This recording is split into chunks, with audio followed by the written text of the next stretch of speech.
Mesdames, Mesdemoiselles, Messieurs, Manuela et Mano, bonsoir.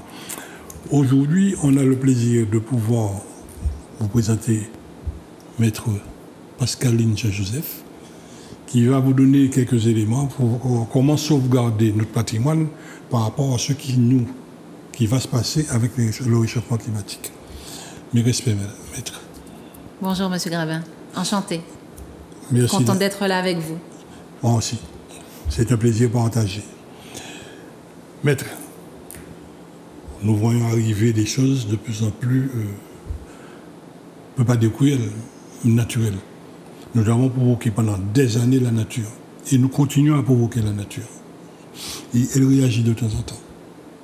Nous mettons 5, 10, 15, 20, 60 ans pour faire un patrimoine. Et elle, en 5 secondes, 2 minutes ou peut-être 2 jours pendant un cyclone, tout est démoli. Que doit faire le citoyen pour se prémunir de cyclones ou de risques naturels majeurs, mais après le passage, comment doit-il faire pour se protéger?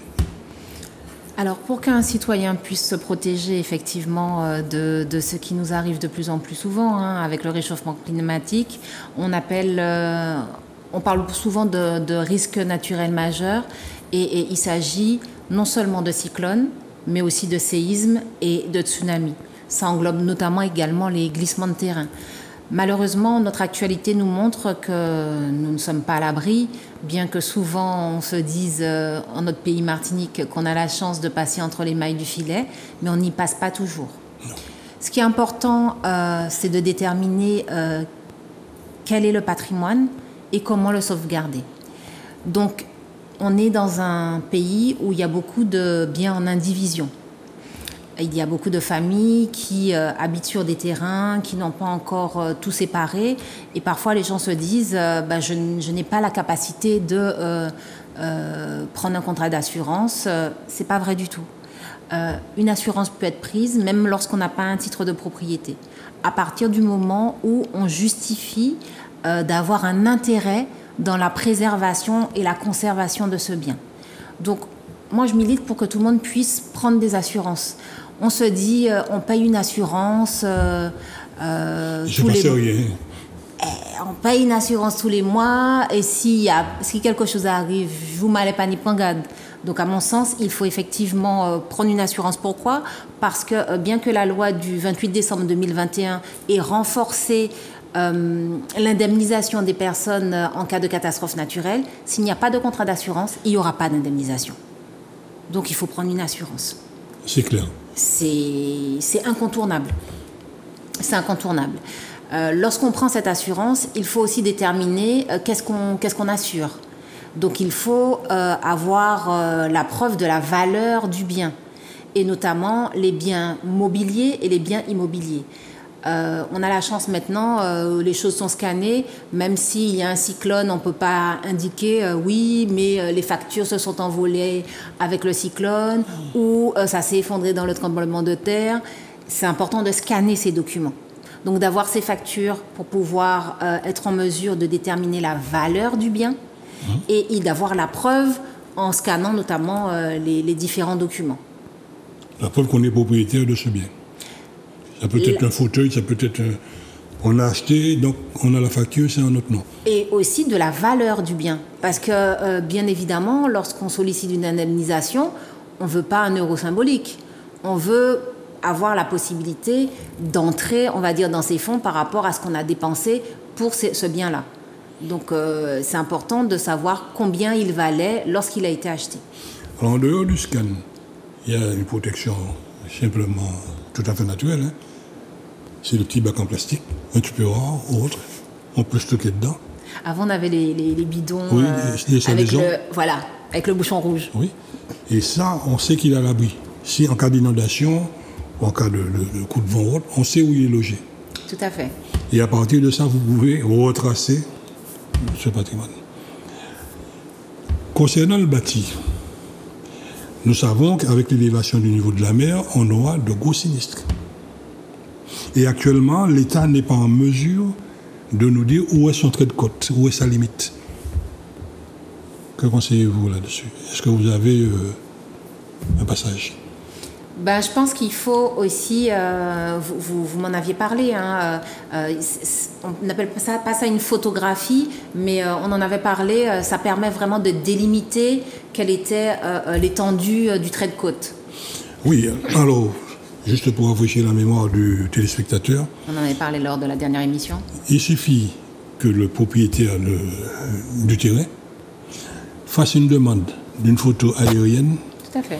à l'IGN, Institut géographique national. On dit, par exemple, étant en 2022, on sait qu'à partir de 2022, on peut aller beaucoup plus en arrière, mais on peut faire sur les 5-10 dernières années où se situait le niveau de la mer par rapport à la maison, par rapport au bien. Tout à fait. C'est imparable. Parce que là encore, nous allons vers des désastres, nous allons encore vers des choses qui vont se passer au niveau du tribunal. Et affaires civiles, il faut compter combien d'années? On est dans de graves... Quand on dit où l'on la justice? Où l'on compte la justice, c'est vraiment le cas de le dire, parce que le problème de la justice, c'est qu'il n'y a pas de gros moyens. D'ailleurs, il y a une prévision de grève en novembre, 27 novembre ou 22 novembre, où les magistrats prévoient de gréver. Pourquoi? Parce qu'il n'y a pas de moyens.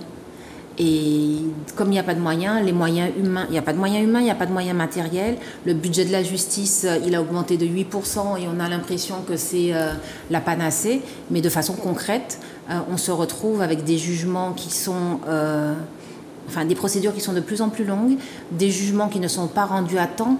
Alors, non pas la faute des fonctionnaires en eux-mêmes, puisque les greffiers sont surchargés, les magistrats également. On en est même dans une situation où certains parlent de burn-out. On se retrouve avec même en Martinique, on se retrouve avec des juridictions où il manque des greffiers, où il manque des magistrats parce que les gens tombent malades parce qu'ils travaillent trop et parce qu'il n'y a pas assez de personnel. Donc c'est une situation compliquée qu'il faut dénoncer parce qu'on n'est pas des machines. Même l'ordinateur, il tombe en panne. On est d'accord. Et il faut le remplacer. Mais nous, on aimerait bien qu'on ne nous remplace pas, mais qu'on nous permette de travailler correctement pour le justiciable martiniquais. Autre chose que nous constatons en Martinique, c'est, je dirais, le territoire où il y a le plus d'avocats. Et est-ce que vous nous encouragez à être encore plus avocats que les avocats, ou il faut sortir de cette logique? En Martinique, il y a plus de 200 avocats, on est à 220 à peu près, je crois, des avocats formés, des avocats spécialisés et des avocats efficaces. Pourquoi? Parce que des avocats qui connaissent le tissu martiniquais. Donc ça, c'est une chance. C'est ce qu'on appelle l'avocat de proximité. Il connaît la culture, il sait comment se compose le patrimoine, comment se compose la famille, comment sont constituées les entreprises, les sociétés martiniquaises, parce qu'il y a des spécificités chez nous. Donc on a la chance d'avoir des avocats compétents et spécialisés. Donc on n'a pas besoin d'aller voir ailleurs, à mon sens. Petit message pour nos compatriotes. On peut être sûr qu'on est bien défendu à la Martinique. Et puis surtout, ce qui est important, c'est d'aller voir un professionnel.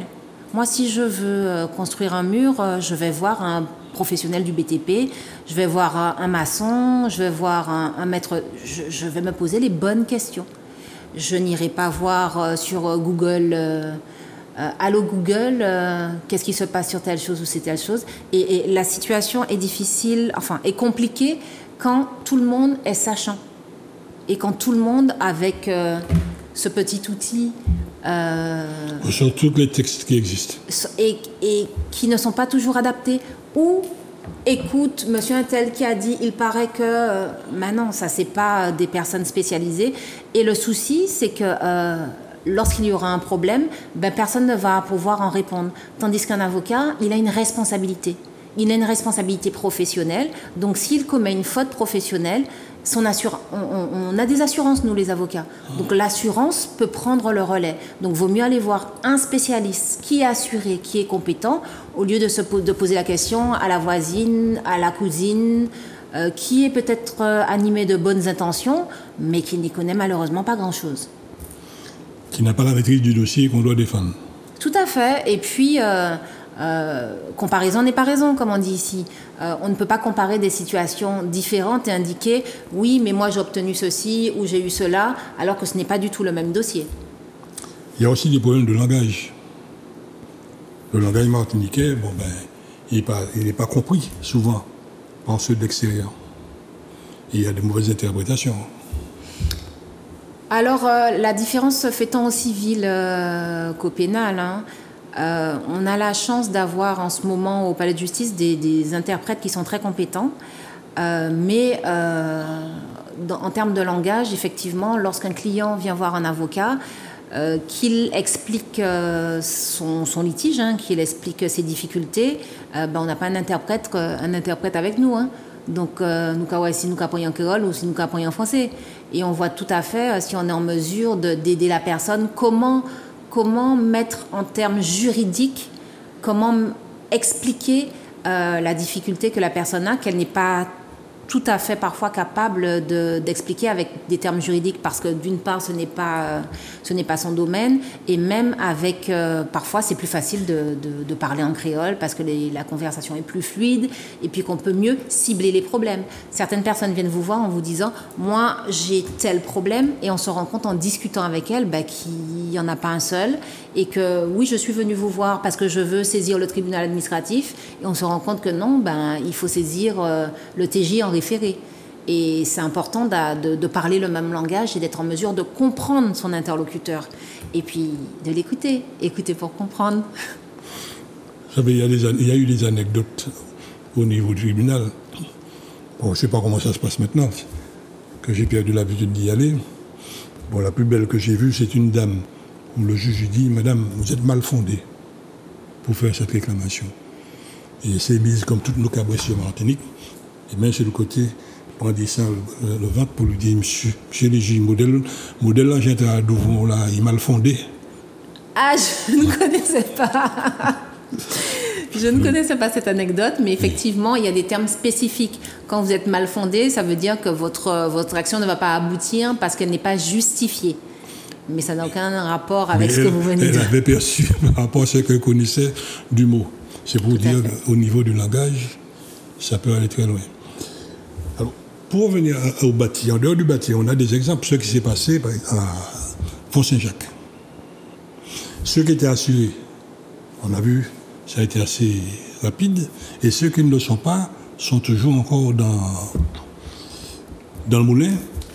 Et on ne sait pas comment ça va se terminer pour eux. Le souci, c'est qu'il faut une assurance, hein. Je vais revenir là-dessus. C'est triste à dire, mais même quand il y a un arrêté de catastrophe naturelle, on doit pouvoir déclarer le sinistre et à son assurance. S'il n'y a pas d'assurance, il y aura vraiment des difficultés à avoir une indemnisation correcte. Comme je vous indiquais, il faut savoir que tout ce qui... C'est une loi de 82 qui protégeait le citoyen contre les catastrophes naturelles. Il y a une nouvelle loi qui a été mise en place le 28 décembre 2021. Et cette loi, elle permet d'avoir des délais plus allongés pour pouvoir faire la déclaration. Et elle permet aussi une meilleure indemnisation. Notamment, elle indemnise également la relocation, par exemple, le relogement. Lorsque une personne a subi une catastrophe naturelle, il y a un laps de temps où la maison n'est plus habitable et qu'elle est relogée. Donc elle est parfois relogée par la famille, mais certaines personnes doivent soit louer un bien, soit aller à l'hôtel. Et cette nouvelle loi permet d'indemniser également ces frais-là. Mais si on n'a pas pris d'assurance et puis si on n'a pas de justificatif non plus des frais engagés pour le relogement, on ne va rien obtenir. Il faut, en droit, toujours prouver les choses. Il y a une autre habitude que nous avons ici, l'absence de permis de construire. Ça... Ou papa m'a dit, mais toi, tu peux construire à côté. Tout à fait. Le permis de construire, il nous protège parce qu'à partir du moment... Il faut savoir que les maires ont des responsabilités. À partir du moment où un permis de construire est délivré, c'est qu'on estime que c'est une zone constructible. Si on construit sans permis de construire et dans une zone inconstructible, il est évident qu'en cas de catastrophe naturelle, il n'y aura pas d'indemnisation. Donc ça, c'est quelque chose de clair et de précis. Une certaine partie de la population peut être indemnisée en cas de catastrophe naturelle et d'autres pas. Si on construit sur un terrain inconstructible sans permis, il n'y aura pas d'indemnisation. Et avant de construire, il faut toujours, ou avant de faire l'acquisition de ce bien, il faut toujours demander un certificat d'urbanisme. Tout à fait. Qui est de toute façon transmis lorsque on signe les papiers chez le notaire. Et là, à partir de là, on sait où on va. Complètement. Ce sont des choses qui, très souvent, quand ça se passe, là, c'est là qu'on sait ce qu'il faut faire. Oui. On constate qu'il fallait consulter. Oui, et puis surtout, il y a beaucoup de souffrance, il y a beaucoup de douleur. Vous vous rendez compte, c'est des maisons parfois, lorsqu'il y a des glissements de terrain, c'est des maisons qui étaient occupées depuis des années. Il y a un affect, il y a enfin, c'est la maison de la grand-mère et de la grand-mère. Voilà, et les gens sont en souffrance, non seulement ils perdent leur bien. Un bien, souvent les gens disent le bien de la terre retourne à la terre, c'est du matériel. C'est du matériel, certes, mais il y a aussi beaucoup d'affect. Il y a des souvenirs, il y a... c'est pas le droit de propriété et le bien de quelqu'un inclut également des conséquences parfois psychologiques graves lorsque il y a ce type de catastrophe. Donc c'est important d'assurer, parce que très sincèrement, ça permet, lorsque les choses sont bien faites, de pouvoir soit reconstruire, soit indemniser le montant de la valeur des travaux à effectuer et notamment à récupérer tout ce qui a été perdu, frigo, enfin des éléments nécessaires actuellement dans nos vies, l'ordinateur. Toute la partie immobilière. Voilà. Là, vous avez parlé du glissement de terrain. Et avec ce phénomène de réchauffement climatique, on aura des ruptures de sol énormes. Nous allons bientôt faire venir un ingénieur du sol, de manière à pouvoir mieux expliquer à la population tout ce que nous pouvons avoir comme conséquence. Et là encore, on a toujours des exemples. Tout récemment, on a vu ce qui s'est passé à Debouillant. Il y a traîné là. Et là aussi, ça fera mal. Il faut savoir aussi que pour pouvoir être indemnisé et pour qu'il puisse... Parce que pour avoir un arrêté de catastrophe naturelle, il faut qu'on puisse avoir... il faut qu'il puisse y avoir l'autorisation d'avoir cet arrêté. Mais pour ça, il faut vraiment que ce soit un risque qui soit imprévisible, un risque majeur imprévisible. Or, si on permet aux gens de construire sur une crête qu'on savait déjà depuis des années qu'elle n'était pas constructible ou qu'il risquait d'y avoir des glissements de terrain, il n'y aura pas d'arrêté. Oui. Donc voilà, il y a ça aussi. Et dans ce cas-là, celui qui, par exemple, avait son permis de construire, et puis finalement se retrouve devant une catastrophe, un glissement de terrain. Ben, il a la possibilité, effectivement, de faire une procédure devant le tribunal administratif pour mettre en jeu la responsabilité de celui qui lui a délivré le permis de construire. Donc la mairie, de toute façon, elle est toujours attaquable dans cette affaire. Tout à fait. Maintenant, on est dans une émission où le but, ce n'est pas d'arriver jusque-là, c'est pas faire des procédures pour faire des procédures. Là, ça permet d'aider, on va dire, ceux qui sont déjà dans la situation, mais le but, c'est d'agir en amont. Donc déjà, la prévention. C'est de la prévention, on est d'accord, M. Grabin. La première chose à faire, c'est de se poser la question de savoir si c'est constructible, et pour ça, faire une demande de permis et ne pas construire à l'aveugle sur des terrains parce qu'on ne nous a pas vus, parce que la police municipale n'est pas passée, donc on se dit qu'on peut construire tranquillement en évitant cela. Le souci, c'est lorsqu'on fait ça, c'est que non seulement on a des risques en cas de catastrophe naturelle, mais il faut aussi savoir que c'est un délit que de construire sans permis, qu'on peut se retrouver devant le tribunal correctionnel et que la maison peut être détruite. On peut ordonner la destruction de l'habitation. Donc ça n'arrive pas qu'aux autres, hein, ça arrive. Certains confrères qui font beaucoup de droit administratif arrivent à déplorer de se retrouver parfois devant le tribunal.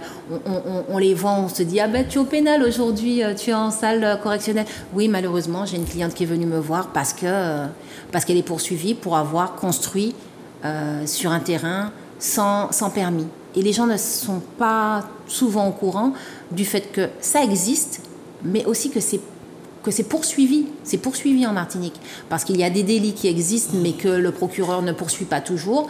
Mais la construction sans permis, ce délit est poursuivi en Martinique. Donc l'intérêt, c'est de consulter un avocat. En amont. Oui. Avant d'y faire pris. Et avec le fait de consultation, on sait où aller.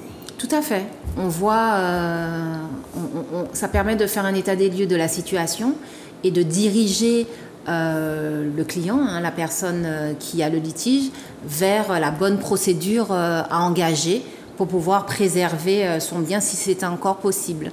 Et si cela ne l'est pas, qu'il puisse y avoir une information qui soit honnête, fiable, en indiquant, voilà, vous êtes dans telle situation, et vous risquez ça et ça. Alors souvent, on voit certains clients faire l'économie de l'architecte, voilà, de l'ingénieur en béton, d'une bonne entreprise. Du bureau d'études, enfin de tout, quoi. D'essayer de faire le maximum d'économie. De voir que, moi je suis maçon. Je fais un coup de main. Je fais un coup de main, c'est comme ça qu'ils ont construit chez monsieur Intel, donc je vais pouvoir faire. Et face à une situation comme celle-là, vous conseillez quoi? Qu'est-ce que vous voulez que je vous dise? Je pense que les gens savent très bien que quand on construit un coup de main, les conséquences sont qu'on ne peut mettre en cause la responsabilité de personne. Lorsqu'on fait les choses correctement, s'il y a une difficulté sur le bien, on peut mettre en cause la décennale, puisque la personne a l'obligation, on peut demander effectivement à celui qui vous construit la maison de transmettre sa décennale, son assurance décennale. Comme ça, s'il y a une difficulté, il y a une assurance qui paye les dégâts, qui paye les conséquences. Vers qui se retourner. Mais lorsqu'il y a un problème et que son mur s'écroule, on ne va pas aller se retourner contre Albert et l'autre copain qui ont fait un coup de main. Il faut juste tout recommencer. Et dans ce domaine, il ne faut pas oublier qu'on a eu des morts en Martinique. Tout à fait. Dans l'histoire du coup de main. Malheureusement. C'est-à-dire que on a toujours l'impression que ça n'arrive qu'aux autres. Où ça se passe dans le téléviseur, sur la 2. Tout à fait. Et quand on se retrouve dans cette situation, les gens sont vraiment démunis. Donc c'est pour ça que c'est important ce type d'émission pour informer le public sur le fait qu'il est important de prendre un certain nombre de mesures et qu'il y a des économies à faire sur certains postes, mais pas sur tout. On a vu dernièrement, à propos de la 2, sur presque toutes les chaînes au niveau national, avec le réchauffement au niveau national, comment des villas explosaient. Comment des villas se cassaient sur les argiles gonflantes. Et ça, on a un phénomène comme celui-là ici. On a de l'armature un peu plus résistante. Mais là encore, nous sommes en pour parler avec les ingénieurs pour voir comment faire face à tout ça. Parce qu'on a tendance à construire à l'européenne ici. Oui, on a tendance à construire à l'européenne et puis on a tendance surtout... Je pense qu'on a surtout tendance à se calquer sur la France parce qu'on est des Français et qu'on a la législation française. Sauf qu'il faut aussi prendre en compte les spécificités d'une île avec une température qui n'est pas la même. C'est comme les toitures qu'on n'isole pas. Les gens ont chaud, ils mettent la clim à fond, alors qu'il suffit parfois juste d'isoler les toitures. Avoir les matériaux appropriés. Tout à fait. Nous avons vu dernièrement un promoteur, à chaque fois qu'on lui pose une question, il va sur Google. On l'a appelé M. Google. Donc il n'a aucune référence, il n'a aucun parcours dans le bâtiment, mais il construit. Je ne sais pas si vous avez eu à défendre des victimes de ce genre d'individus. Effectivement, il y a plusieurs personnes qui ont été poursuivies, notamment pour abus de confiance dans des constructions. Et malheureusement, les victimes ne pouvaient pas savoir à l'avance. Et ça, c'est vraiment catastrophique. Oui. Alors, souvent, nous entendons aussi aller consulter l'avocat, ça a un coût. Mais... Oui, ça a un coût. Mais tout a un coût dans la vie. Après, ça dépend de ce qu'on veut et où on veut aller. Les honoraires d'avocat, l'avocat vous fait une facture, il vous fait une convention d'honoraires en vous expliquant à quoi correspond cette facture. Et il y a parfois des facilités de paiement. Enfin, moi, je pense que le fait de payer un avocat, c'est se prémunir de problèmes à venir. Et il faut savoir aussi que dans toutes les... On parlait d'assurance. Dans les assurances, notamment multirisque habitation, il se cache beaucoup de petites assurances, comme par exemple l'assurance protection juridique. Et cette assurance protection juridique qui coûte 2 ou 3 euros à peu près, si elle avait été prise avant le litige, elle rembourse à la personne une partie des honoraires de son avocat. Donc, et ça, les gens ne le savent pas toujours. Ils payent des assurances protection juridique, ils les utilisent jamais. Et pourtant, en cas de litige, ils ont la possibilité qu'une partie des honoraires d'avocat soit prise en charge par cette assurance protection juridique. Donc parfois, juste une information, prendre l'information au bon endroit, c'est important. Et puis, lorsqu'on n'a pas les moyens, il existe aussi la solidarité nationale, il existe l'aide juridictionnelle. On va au palais de justice, on remplit un dossier d'aide juridictionnelle, on voit si on remplit ces conditions d'aide juridictionnelle et un avocat du barreau de Martinique vous défend au titre de l'aide juridictionnelle, tout comme il défend, il n'y a pas un avocat spécifique. Il y a des gens qui se disent l'avocat gratuit, il n'est pas bon. Il y a l'aide juridictionnelle, c'est pas par rapport à la valeur de l'avocat ou aux compétences de l'avocat, c'est en fonction des revenus des personnes. Et en Martinique, malheureusement, il y a une partie de la population qui n'a effectivement pas les moyens de payer un avocat, mais ça ne veut pas dire qu'elle ne peut pas en avoir un. Elle peut avoir des avocats tout à fait compétents et pour ça, il faut se rapprocher de l'ordre des avocats qui fait un travail formidable. Est-ce que le justiciable peut choisir son avocat et se présenter en aide juridictionnelle? Comment ça se passait? Tout à fait, Monsieur Grabin. Le choix de l'avocat, c'est un droit fondamental. Il y a un intuitu personné très fort, c'est-à-dire que c'est quelqu'un qui va vous écouter, vous aider, vous comprendre, vous représenter, se substituer parfois à vous pour exposer votre cas. Donc c'est important d'être en confiance avec cet avocat. La confiance, elle est indispensable. C'est important d'être à l'aise, de pouvoir lui parler correctement. Et c'est important d'avoir l'assurance que cette personne va vous défendre de son mieux.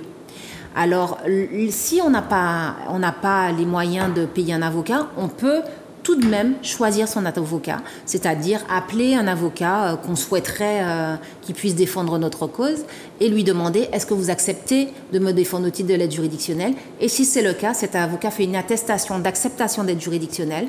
Dans cette attestation, le justiciable va glisser cette attestation dans son dossier d'aide juridictionnelle et il aura son avocat choisi. Il faut aussi savoir que cette personne peut également, lorsqu'elle a une assurance protection juridique, elle n'est pas obligée d'avoir recours à l'avocat de l'assurance protection juridique. Même lorsqu'on a une assurance protection juridique, on peut choisir son avocat.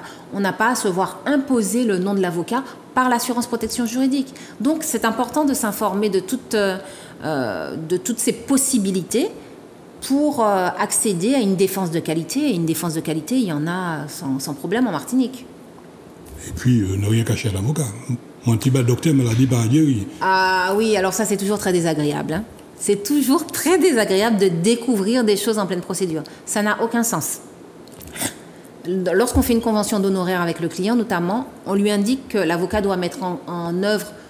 C'est pas une obligation de résultat, mais c'est une obligation de moyens. On met en œuvre tout ce qu'il y a de possible pour défendre la cause du client. Mais pour cela, le client, il doit apporter les documents, il doit apporter les informations et toutes les informations. Pas cacher un certain nombre d'informations et ça va nous revenir comme un boomerang par la suite. On a vu des affaires comme ça, hein. On a découvert en pleine audience. Et l'avocat, tout perdu. Complètement. Complètement perdu. L'avocat n'est pas magicien. L'avocat, il est là pour interpréter le droit, pour dire le droit, pour utiliser les textes de loi dans l'intérêt du client, Mais pour ça, il doit produire des pièces en justice et il ne peut pas se contenter de parler. C'est pas un beau parleur, c'est pas celui qui, avec les effets de manche, va emporter la conviction du tribunal ou de la cour. Pas du tout. On a besoin des éléments apportés par le client. Et un client qui apporte un dossier solide, souvent, gagne son procès. Mais lorsqu'on n'a pas d'éléments et il y a « oui, mais on m'a dit que, il paraît que », on est obligé d'expliquer au client, mais malheureusement, si vous ne me... Moi, je vous crois. Il y a un mot qui dit « on va être devant la justice ». Exactement. Moi, je veux bien vous croire, mais le juge ne vous connaît pas, il ne connaît pas votre bonne foi. Donc, apportez-moi les documents de façon à prouver ce que vous dites.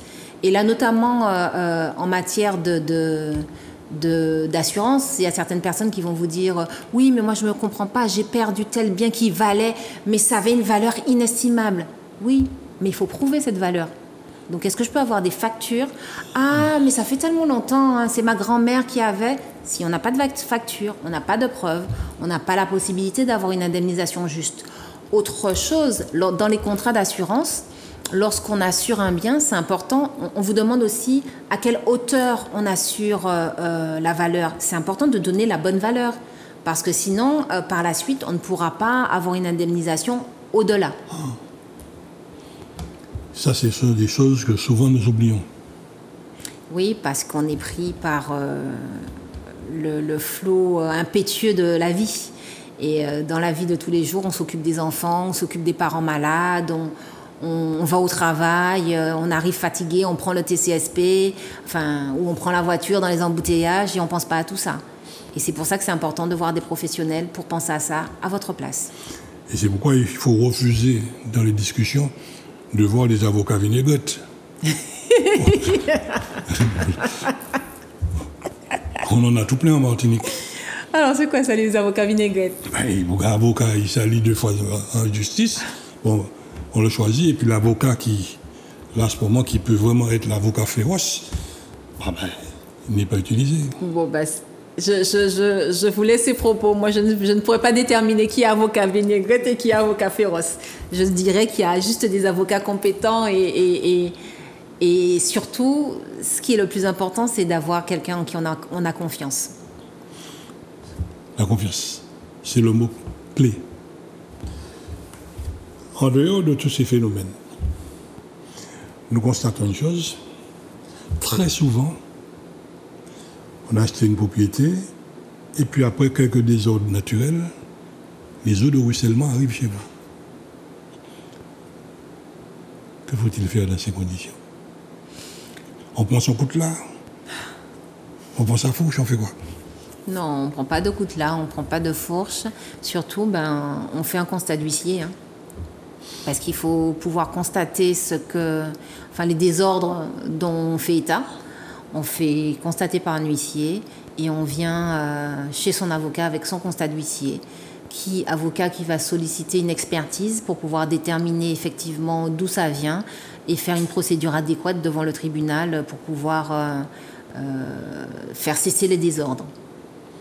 L'huissier qui est le bras, on peut même dire un bras armé. Je dirais élément indispensable, l'huissier. Parce que souvent, le client nous dit « Maître, il faut que tu viennes. Hein. Il faut que tu viennes voir. Tu t'en rends pas compte, madame Intel, je veux bien, moi, venir sur le terrain constater.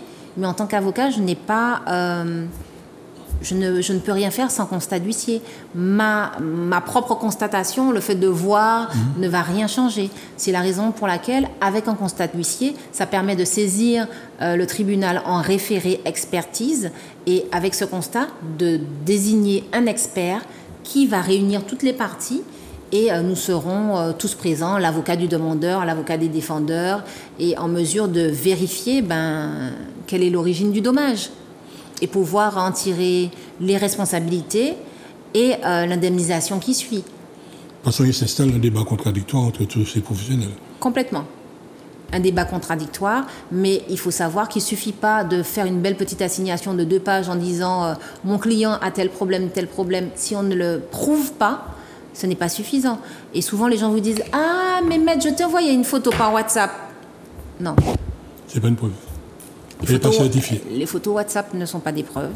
Les photos en elles-mêmes ne sont pas non plus des preuves. Il faut venir faire constater les dégâts par un huissier. Qui, lui, va certifier la photo. Tout à fait. Dans le dossier. Complètement. Et les gens veulent faire des économies. Parfois, ils disent, ah ouais, mais les frais d'huissier... Oui, mais si on veut effectivement être indemnisé et faire cesser un dommage, il faut qu'il y ait un constat d'huissier. Bon marché coûte cher. On a dit ça. Ah oui. Maître, l'histoire de la Martinique a montré comment c'est le problème de voisinage. Les choses, il suffit, bon, le voisin, puis peut clocher, c'est voisin. Hein? Donc, on est en conflit avec son voisin, ça pose problème et ça peut aller en correctionnel ou même aux assises. Si on prend le coup de là ou si on... Effectivement, ça peut aller en correctionnel ou aux assises, mais quand on est en conflit avec son voisin, c'est parfois tellement plus simple de régler les choses en amont avant d'arriver à la correctionnelle ou aux assises. Vous avez beaucoup d'avocats au barreau de Martinique se sont formés en médiation. Et parfois, c'est important de discuter. Et lorsqu'on n'arrive pas à régler les problèmes, qu'il y ait un tiers qui soit indépendant, qui puisse faire le lien pour que chacun puisse se comprendre. Parce que parfois, c'est un dialogue de sourds. Et c'est des problèmes qui existent depuis très longtemps. Donc, c'est la raison pour laquelle la médiation a également été mise en place dans la loi, de façon à régler des litiges de voisinage, parce qu'on s'est rendu compte que souvent, c'est juste la parole qui n'arrivait pas à être libérée.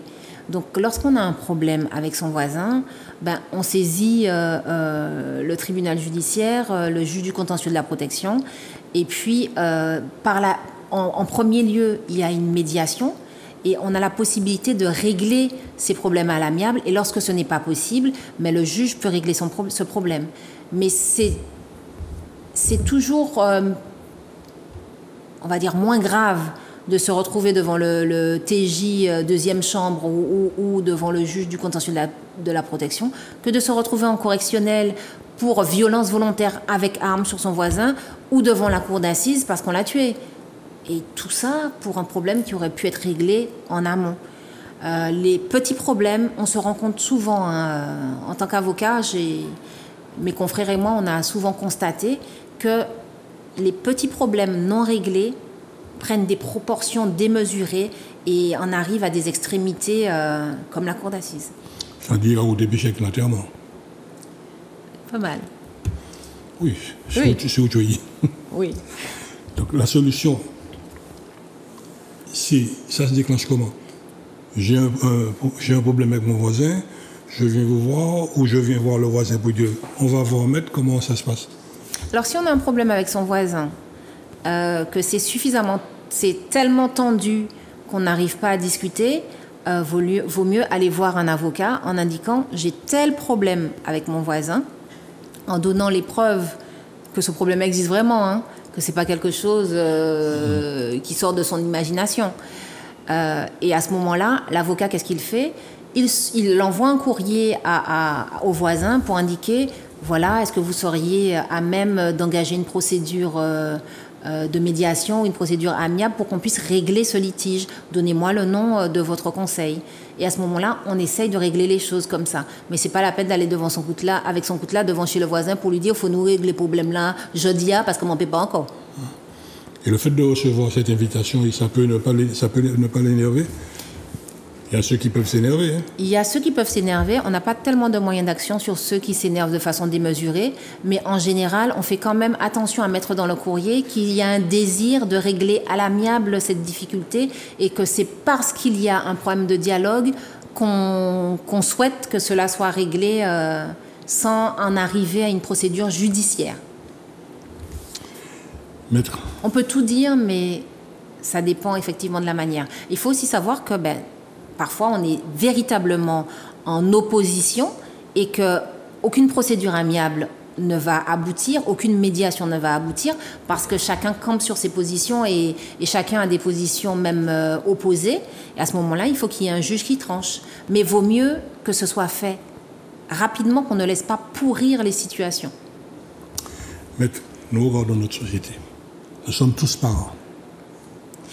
Quand nous regardons comment se terminent nos soirées aujourd'hui, ça me donne froid dans le dos. Si on a un conseil à donner à ce jeune qui nous regarde, qui essaie de nous écouter pour comprendre, en tant qu'avocat, en tant que spécialiste du droit, ce serait quoi? Un conseil aux jeunes qui vont en soirée en tant que spécialiste du droit? Mais jusque-là. Justement, un conseil aux jeunes un conseil à nos jeunes, qui sont nos enfants, nos cousins, nos voisins, ceux qu'on chouchoute, à qui on a donné des surnoms et dont on est proche. Le seul conseil qu'on pourrait leur donner, c'est si tu vas en soirée, va pour t'amuser. Si tu vas pour t'amuser, n'y va pas armé. Et si tu estimes qu'il faut aller armé en soirée parce que tu te sens pas en sécurité, reste chez toi. Et si tu veux t'armer, engage-toi à l'armée. S'il aime les armes. Oui, parce qu'il faut savoir que même la détention d'une arme, ça c'est important aussi. La détention d'une arme, même sans l'avoir utilisée, même sans avoir tiré avec, est interdite lorsqu'on se retrouve... Ah oui, mais je ne comprends pas. Il se retrouve devant le tribunal correctionnel pour détention d'armes. Ah mais je ne comprends pas, je n'ai pas sorti l'arme, je n'ai menacé personne, on m'a fouillé, on a vu que j'avais une arme. Oui, mais vous n'avez pas le droit d'avoir une arme dans la rue. Et le fléau qu'il y a, c'est qu'il y a trop d'armes qui circulent. Et le souci aussi, c'est que ce sont des armes trafiquées.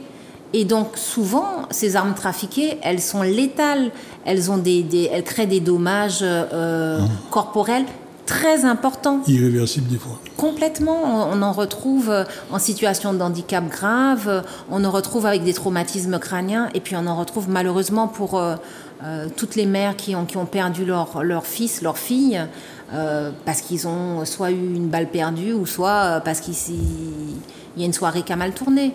Donc on ne va pas faire les anciens en disant de mon temps c'était pas comme ça. La société évolue, elle évolue pas toujours positivement. Donc je pense qu'il y a effectivement un travail d'éducation à faire, mais aussi un travail d'accompagnement et d'aide, parce qu'il y a plein de jeunes super en Martinique qui entreprennent, qui travaillent, qui sont courageux et efficaces. Et il ne faut pas non plus qu'on imagine que tous nos jeunes vont en soirée armés, c'est pas vrai. Et à certains jeunes, on dit, pour 5 minutes de plaisir supplémentaire, on peut avoir des années de bonheur en moi aussi. C'est par l'arrivée d'Ico soit réfléchi.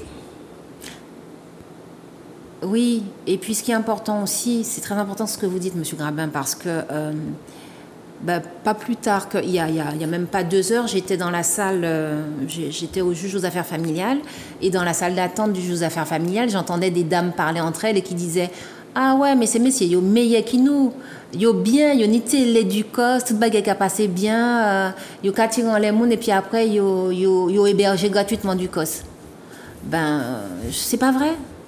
C'est pas vrai qu'ils sont mieux que nous. Je vais souvent au centre pénitentiaire de Ducos où j'ai des clients qui sont détenus pour des causes variées. Et non, les gens ne sont pas bien au centre pénitentiaire de Ducos. Non, les gens ne sont pas à leur aise en prison. Une privation de liberté, c'est compliqué. On voit pas sa famille, on voit pas ses enfants, sa vie. On voit sa vie passer sans faire des choses concrètes. Donc, si on peut effectivement éviter par des émissions comme ça à certains jeunes de se retrouver au centre pénitentiaire de Ducos, au moins on aura gagné notre après-midi, M. Grabin. Il faut que nous, on puisse continuer le dialogue avec ces jeunes-là. Ce dialogue, on l'a interrompu. Et tant que nous, on n'a pas compris que c'est à nous aussi de participer à leur éducation, ce qu'on appelle l'éducation de rue. Faire savoir qu'on peut. Mieux vaut ou calmer tes corps, ou aller amuser tes corps, et puis on y 5, 10, 15, 20 ans. Liberté devant. Et ça, souvent, quand on discute avec les jeunes, ils ne réfléchissent pas sur ce phénomène. Surtout quand on est à Ducos, on entend souvent, toute l'après-midi, la liberté décoller. Les avions, on les intègre. C'est une liberté. On peut aller là où on veut, mais une fois à Ducos. Oui, la restriction de liberté, c'est quelque chose véritablement de compliqué, de difficile, parce qu'en plus, le centre pénitentiaire de Ducos, c'est un centre pénitentiaire où on n'a pas toutes les possibilités qu'il y a comme dans les autres prisons en région parisienne ou bien même en France hexagonale. Il y a dans certaines régions de France, en prison, on peut travailler, travailler, avoir un pécule et avoir des formations au centre pénitentiaire de Ducos. Malheureusement, on est sur une petite île où il y a déjà beaucoup de chômage. C'est aussi restreint et le travail et les formations qu'on peut prodiguer aux détenus. Donc la situation est extrêmement compliquée. Si on peut éviter cela, il y a aussi dans certaines prisons de France la possibilité de maintenir les liens familiaux. Il y a quelques unités à Ducos, mais tout le monde ne peut pas en bénéficier. Les choses sont compliquées. Il y a une surpopulation au centre pénitentiaire de Ducos. On l'a vu, les conséquences qu'il y a eu, notamment avec le Covid. Vous avez des surveillants qui sont très investis et qui ont des conditions de travail pas évidentes non plus. Donc c'est important aussi de se poser pour poser les problèmes et que chacun puisse prendre ses responsabilités, et au niveau étatique notamment. Ouais, au niveau des jeunes, bon, moins jeunes, la meilleure solution, c'est de pouvoir dialoguer avec quelqu'un qu'on voit dans le quartier, un grand homme, une madame âgée, quelqu'un de plus âgé que vous, pour poser le problème, pour voir comment on peut solutionner ça. De toute façon, c'est un problème qui dépasse même la justice. C'est un problème de politique publique, c'est un problème de volonté politique de faire changer un certain nombre de choses. Et parfois, on est dans la résignation, on se dit c'est comme ça, c'est inéluctable, le monde devient de plus en plus pourri. Non, pas du tout. Il faut encore garder espoir et mettre en place des actions pour pouvoir cadrer, aider, encadrer ces jeunes. Le mot capital, l'encadrement. Mais l'encadrement, ce n'est pas seulement les spécialistes qui doivent le faire, c'est toute la société. Et assez souvent, nous constatons une chose, on veut la paix, la tranquillité, bon, on dit laissez rouler.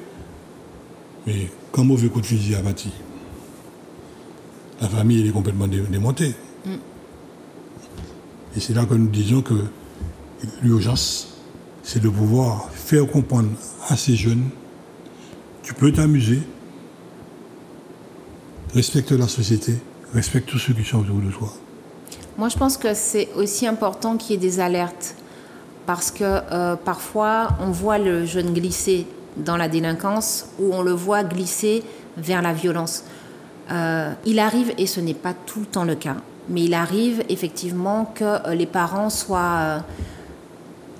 aient également des difficultés. Et il y a des choses qui sont mises en place. Il y a des mesures d'assistance éducative qui sont mises en place par le tribunal pour enfants. Il y a des éducateurs qui sont dévoués et qui sont en mesure d'aider ces familles-là. Mais parfois, il faut effectivement que l'alerte soit portée dès l'école et qu'on ne se dise pas de toute façon celui-là... il est au fond de la classe et puis qu'est-ce qu'il va devenir? Je pense qu'on peut toujours donner sa chance. On a vu des personnes qui ont eu des passés délinquants et qui sont actuellement insérés dans notre société et même des piliers indispensables de notre société. Certains disaient tant qu'il y a vie, il y a espoir, ou même là où il y a une volonté, il y a un chemin. C'est vrai parce que on a certains outils.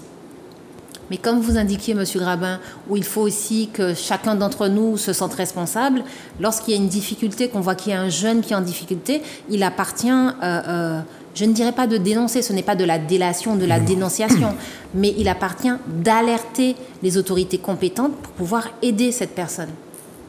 Les outils sont là. On a les outils.